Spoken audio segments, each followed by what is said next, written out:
Assalamualaikum warahmatullahi wabarakatuh. Kali ini kita akan mempelajari akuntansi biaya 2 dengan materi tentang ABC atau Activity Based Costing dan keterbatasan sistem akuntansi tradisional.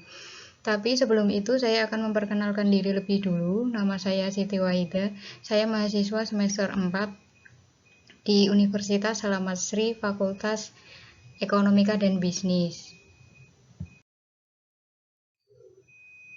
Sebelum kita ke pembahasan pertama, yaitu keterbatasan sistem akuntansi tradisional, kita harus tahu lebih dulu apa yang dimaksud dengan sistem ABC dan juga apa yang dimaksud dengan sistem akuntansi tradisional.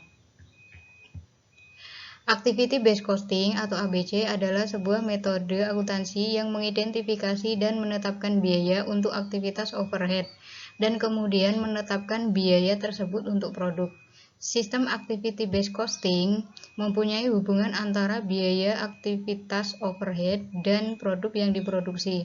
Sedangkan sistem akuntansi biaya tradisional merupakan metode perhitungan biaya di mana perhitungan biaya hanya didasarkan pada tahap produksi barang dalam setiap unit barang. Metode perhitungan biaya secara tradisional dapat disebut juga dengan metode perhitungan berdasarkan unit.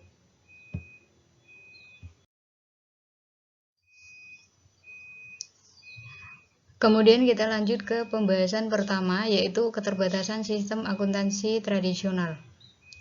Sistem akuntansi biaya tradisional membuat distorsi biaya sering terjadi, sehingga keputusan yang diambil manajemen sering tidak tepat. Hal ini disebabkan karena yang pertama, penggunaan jam kerja langsung satu-satunya alat untuk dasar alokasi biaya overhead pada produk. Yang kedua, margin laba sulit dijelaskan. Yang ketiga, titik berat hanya pada fase produksi, tidak termasuk desain dan distribusi. Yang keempat, biaya fase desain dan distribusi masuk pada biaya periode.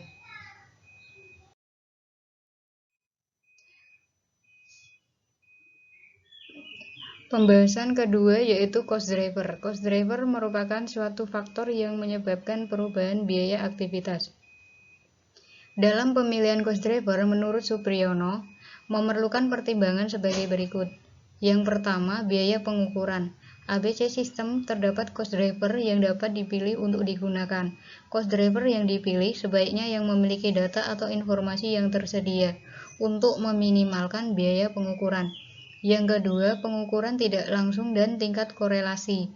Adanya struktur informasi sebelumnya dapat digunakan dengan cara lain untuk meminimalkan biaya dalam memperoleh kuantitas cost driver. Kelemahan pembebanan berdasar unit terletak pada persamaan penentuan tarif BOP, di mana tarif BOP per unit sama dengan anggaran BOP dibagi dengan volume. Dari persamaan tersebut dapat terlihat bahwa jika volume atau unit produksi semakin meningkat, maka tarif BOP per unit akan semakin menurun, dan semakin menurun pula BOP yang dibebankan ke tiap unit produk. Jika jumlah produksi sangat banyak, akan mengarahkan biaya per unit lebih rendah karena BOPT atau BOP tetap dibebankan oleh jumlah unit yang banyak.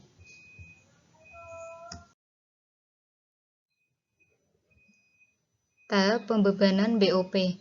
Ada dua tahap pembebanan dalam BOP, yaitu tahap pertama.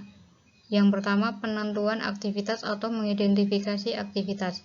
Misalnya, aktivitas pembelian bahan dan aktivitas pemeriksaan bahan. Pada tahap ini, perusahaan dapat menentukan activity driver yang berkaitan dengan setiap aktivitas dan menghitung tarif BOP per aktivitas individual.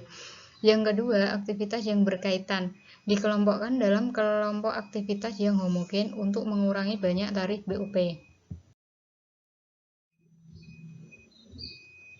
Tahap kedua, pada tahap ini setiap BOP di setiap pool dibebankan ke produk.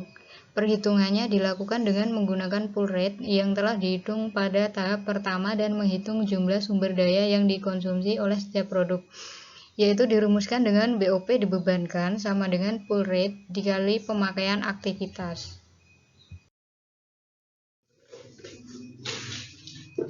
Perbandingan antara akuntansi tradisional dengan ABC dapat dilihat dari perbedaan keduanya, yaitu metode penentuan harga pokok produk tradisional memiliki tujuan inventory level. memiliki ruang lingkup tahap produksi, kemudian fokus ke biaya bahan baku dan tenaga kerja langsung. Periode menggunakan periode akuntansi. Teknologi yang digunakan metode manual.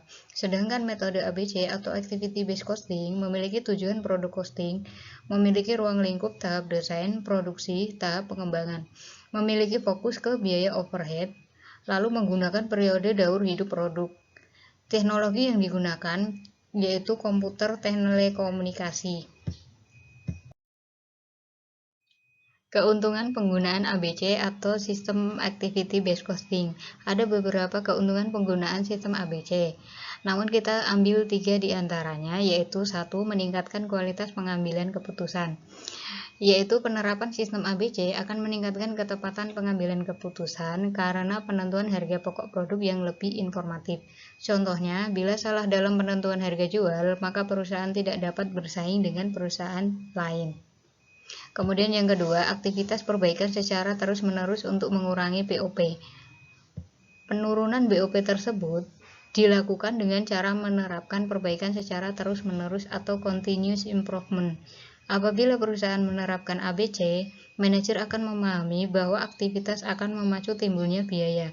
Oleh karena itu, aktivitas-aktivitas yang tidak ada nilai tambahnya atau non-value added harus dihilangkan. Dengan demikian akan memaksa manajemen untuk menyederhanakan operasi. Misalnya dengan mengurangi aktivitas penanganan persediaan, akan mengurangi biaya total. Kemudian yang ketiga, memudahkan penentuan relevan cost. Penerapan ABC akan memberikan kemudahan dalam memperoleh relevan cost untuk keputusan yang lebih luas. Misalnya, jika suatu keputusan yang diajukan akan menurunkan atau justru meningkatkan aktivitas yang berlevel batch, maka pembuat keputusan dapat memperkirakan penurunan atau peningkatan.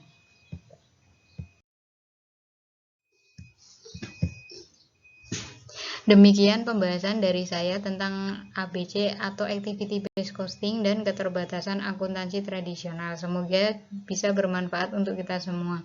Dan apabila terdapat kesalahan dalam penyampaian materi serta pengucapan, saya mengucapkan mohon maaf yang sebesar-besarnya. Wassalamualaikum warahmatullahi wabarakatuh.